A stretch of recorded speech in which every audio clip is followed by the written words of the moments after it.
Hey everyone, so if you've ever written a single line of React, you've definitely faced this choice. It's this fundamental fork in the road that really defines how you build your UI. And honestly, it's a debate that has shaped the framework for years.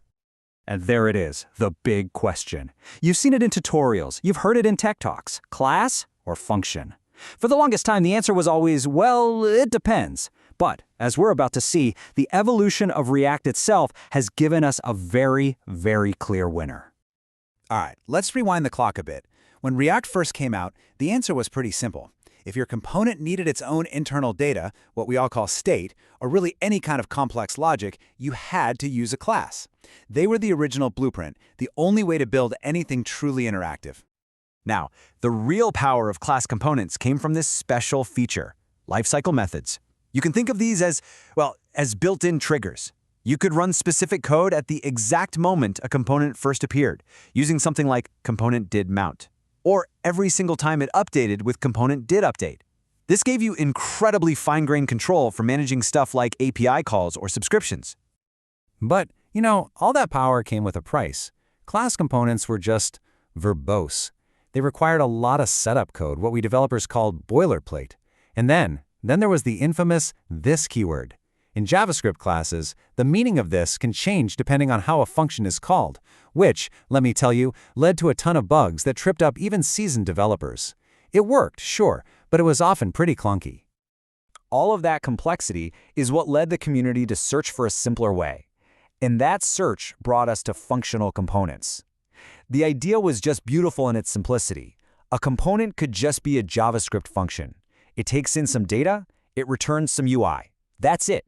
No classes, no confusing this keyword, just pure, straightforward code. I mean, the code itself really tells the whole story.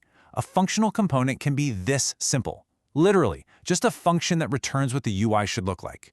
It's direct, it's easy to read at a glance, and it gets straight to the point without any of that class-based ceremony. But of course, there was a catch. This early simplicity definitely came at a cost. Functional components were, for a long time, stateless. They couldn't manage their own internal data or tap into any of those powerful lifecycle methods we talked about. So this made them great for simple presentational UI, but pretty much useless for anything complex and interactive.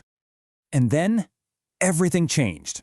Seriously, the React team introduced a concept that would completely revolutionize how we write components.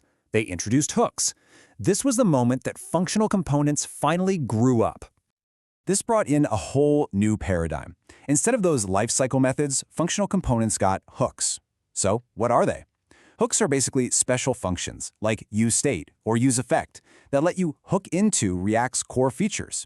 All of a sudden, you could manage state and handle side effects directly inside a simple function. It was a total game changer. Hooks basically gave functional components superpowers. They could now have state, just like classes.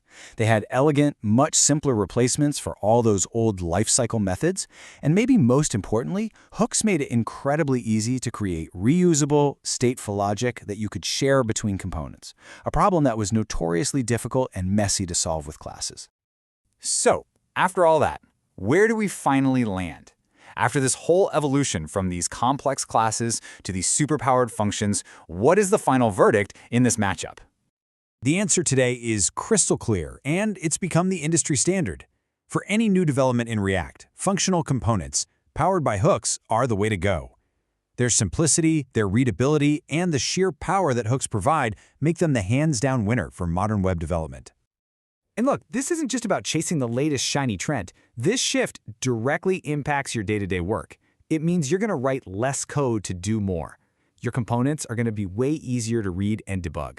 You'll be able to onboard new team members much faster, and you'll be building with the modern standard that the entire industry is looking for. So let's end with this thought. The evolution from classes to functions isn't just some minor technical detail. It's a story about simplification and empowerment. Because when our tools get simpler and more powerful, it frees up our minds, right? It lets us stop fighting with boilerplate code and start thinking about the bigger picture. So the real question isn't